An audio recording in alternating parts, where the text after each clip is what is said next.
अगर कहीं सरकार इतना धरना प्रदर्शन के बाद भी अनदेखी करेगी तो मैं आपसे कहना चाहता हूं कि अभी हमारा नवंबर में या दिसंबर में विधानसभा का सत्र चलेगा।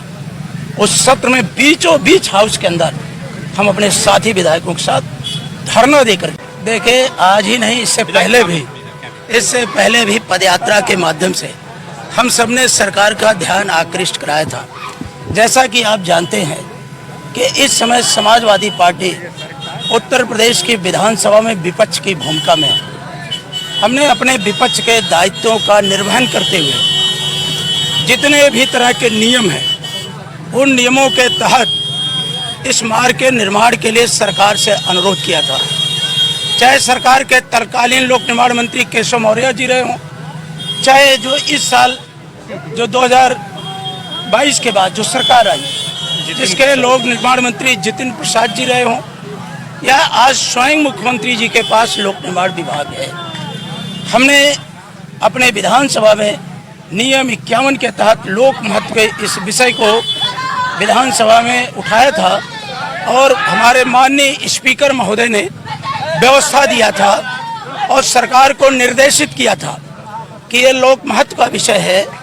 सरकार आश्वासन दे कि इसको यथाशीघ्र बनाने का काम होगा। सर, लगातार ग्रामीण भी यहाँ धरने प्रदर्शन बैठ रहे थे, इसके बाद भी कोई कार्रवाई नहीं हो रहा था। जल जमाव में भी आपके जनप्रतिनिधि कुछ बैठे प्रदर्शन किए, इस तरह का विरोध। देखिए, सवाल आज सरकार जनहित के मुद्दे से, ये जनता का मुद्दा है। इस सड़कों पर जनता, पूरे गांव जुड़े हैं। इसी पे लड़कियों का आदर्श महिला महाविद्यालय है, इसी पे पराग का डेयरी फार्म है, इसी पर कृषि का विज्ञान का मौसम विज्ञान केंद्र है, इसी पे हमारी बसई की बाजार है, गोपालगंज की बाजार है, मड़ना की बाजार है, एरौला की बाजार है। फिर हम इधर जाएँ तो भवानीपट्टी से लेकर के अगर आप देखें तो हमारे लोगों के गांव के जीविकोपार्जन के लिए लोग इन छोटी छोटी बाजारों में हमारे व्यापारी गण हैं। जो आज इतनी खराब सड़क के कारण, हम अभी कुछ दिन पहले राजकीय महिला महाविद्यालय गए थे जहां बेटियों का नामांकन कम हुआ है, तो हमने उसका रीजन पर जानने का प्रयास किया तो लोगों ने बताया कि खराब सड़कों के कारण बेटियां आज पढ़ने नहीं आ पा रही। तो जिसके कारण हमने इसको अभी जो विधानसभा अगस्त में चली उसमें नियमों के साथ आए, तो 18 अगस्त को संसदीय कार्य मंत्री ने बयान दिया कि ये वित्तीय स्वीकृति पर निर्भर करता है। जब से हमने धरना की तिथि निर्धारित की, लगातार प्रशासनिक अफसर कल कई प्रशासनिक अफसरों का हमारे पास फोन आया। आखिर क्या कारण है विधायक जी, सरकार सौतेला व्यवहार कर रही है। आजमगढ़ में कई सारी विधानसभाओं की सड़कें बहुत सारी खराब हैं और आपने जब पूछा था विधानसभा में, उसके बाद आपको एक पत्र दिया गया था। उस पत्र को आपने वायरल किया था और जब आपने धरना प्रदर्शन की बात कही तो आपको फिर बताया गया कि वित्तीय स्वीकृति हो गई। बार बार ये बात सुनने में आ रही है। यहाँ की जनता को कब राहत मिलेगी और सच्चाई क्या है, जनता के सामने बताइए। देखिए, सच्चाई तो यही है, 18 अगस्त के पत्र का हमने वायरल किया। इसके बाद जो हमने धरना की तिथि निर्धारित की, इनके कई प्रशासनिक अफसरों ने हमें फोन किया। हम उनकी चर्चा आपके बीच अधिकारी की नहीं करना चाहते। उन्होंने कहा कि विधायक जी ये स्वीकृत हो चुकी है और अभी हाल ही में। तो मैंने कहा आप जनता को बता दीजिए, आके बता दीजिए, क्योंकि आपने लोकसभा चुनाव से पहले इसका टेंडर भी निकाला था और टेंडर इसलिए निकाला था 56 करोड़ की लागत से बनेगी। आपने कहा था कि बहुत जल्द शीघ्र निर्माण शुरू हो जाएगा, लेकिन 1 साल बीत गया और आपका वो टेंडर स्वतः निरस्त हो गया। इससे जनता में एक अविश्वास का भाव पैदा था, जिसको लेकर समाजवादी पार्टी ने अपने दायित्वों का निर्वहन करते हुए आज बाजार में, चूंकि हम पहले बसई में कर चुके थे, पदयात्रा कर चुके थे, ये प्रमुख बाजार थी, हमने एक दिवसीय धरना। यहाँ पर कोई राजनीतिक विद्वेष की भावना के तहत कार्य नहीं किया जा रहा है, क्योंकि यहाँ पे समाजवादी पार्टी के 2022 में 10 विधायक चुने गए, उसके बाद 24 में 2 सांसद भी चुने गए। यहाँ पे भाजपा की राजनीतिक स्थिति बिल्कुल शून्य है प्रतिनिधित्व के मामले में। तो क्या आपको लगता है कि इस वजह से यहाँ से कुछ अलग तरह का व्यवहार किया जा रहा है? देखिए, उनकी स्थिति पहले भी शून्य थी, आगे भी शून्य रहेगी। वो कहीं, क्योंकि जनहित से उनका कुछ लेना देना नहीं।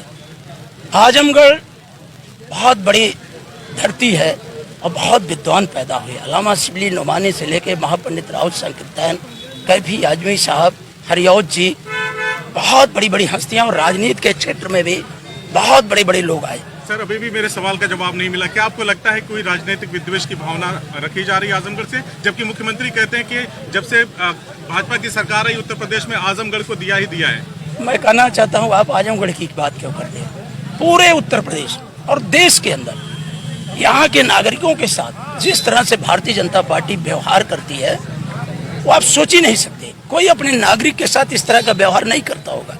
जीएसटी लागू करते हुए क्या कहा था, नोटबंदी करते हुए क्या कहा था कि देश की सूरत बदल जाएगी। आज जीएसटी की सरलीकरण को लेकर के बाजार बाजार घूम रहे हैं कि दिवाली बन जाएगी। आज उत्तर प्रदेश बेरोजगार प्रदेश बन गया। उत्तर प्रदेश में स्वास्थ्य व्यवस्थाएं चरमरा गई हैं, ग्रामीण सड़कें जीर्ण शीर्ण अवस्था में हो गई हैं। सरकार जब उस पर विधानसभा में हम सब चर्चा करना चाहते हैं तो सरकार विजन डॉक्यूमेंट 2047 लेकर आके जनता को भ्रमित करने का काम करती है। इसलिए जनता का सरकार से विश्वास हट चुका है। इसलिए इंडिया गठबंधन ने 42 सीट जीत करके उत्तर प्रदेश में भारतीय जनता पार्टी को हराने का काम किया। आपका प्रदर्शन अब सड़क से सदन से सड़क तक आ गया। अब क्या जनता को राहत मिलने की उम्मीद है? इस प्रदर्शन के बाद क्या होगा? देखिए, हम तो उनसे अपील करेंगे कि वो चेत जाए यथाशीघ्र। अगर वो कहते हैं कि वित्तीय स्वीकृति हो गई है तो यथाशीघ्र वो टेंडर प्रोसेस चालू करें और जितना जल्दी हो सके निर्माण शुरू कर दे, जिससे जनता में उम्मीद जगे। विधायक जी, जो अधिकारी आपको इस कार्यक्रम को करने से रोक रहे थे वित्तीय स्वीकृति की बात कह करके, उनसे क्या आपकी बात हुई है कि कब तक यहाँ की जनता को राहत मिलेगी, सड़क कब तक बनेगी? देखिए, आप सबके से मैं भी विधानसभा की कई कमेटियों में हूँ। मैं भी विधानसभा में समाजवादी पार्टी विधानमंडल दल का सचेतक भी हूँ, कार्यमंत्रणा में भी हूँ, एस्टीमेट कमेटी में भी हूँ। मैं बार बार सरकार से अनुरोध भी करता हूँ और इसके लिए प्रयास भी करता हूँ, क्योंकि सबसे बड़ी जिम्मेदारी मेरी है। यहाँ से यहाँ की महान जनता का आशीर्वाद हमें मिला है और ये हमारा दायित्व बनता है। कभी भी हमें सड़क के लिए सड़क पर उतरने की आवश्यकता नहीं पड़ी। जनता को क्या भरोसा देंगे आज के कार्यक्रम के बाद? मैं जनता को विश्वास दिलाना चाहता हूँ कि जिस तरह से हमारी बात हुई है, अगर उस बात पे खरे उतरेंगे तो ठीक है, नहीं तो विधानसभा का जो सत्र चलेगा हम अपने साथी विधायकों के सामने साथ विधानसभा के अंदर धरना करके भारतीय जनता पार्टी की सरकार को बेनकाब करेंगे। क्या 2027 के चुनाव से पहले ये सड़क बन जाएगी, हाँ या ना? मुझे उम्मीद है कि बनना चाहिए। अगर कहीं सरकार इतना धरना प्रदर्शन के बाद भी अनदेखी करेगी तो मैं आपसे कहना चाहता हूं कि अभी हमारा नवंबर में या दिसंबर में विधानसभा का सत्र चलेगा। उस सत्र में बीचों बीच हाउस के अंदर हम अपने साथी विधायकों के साथ धरना दे करके सरकार को मजबूर करेंगे। सर, ज्ञापन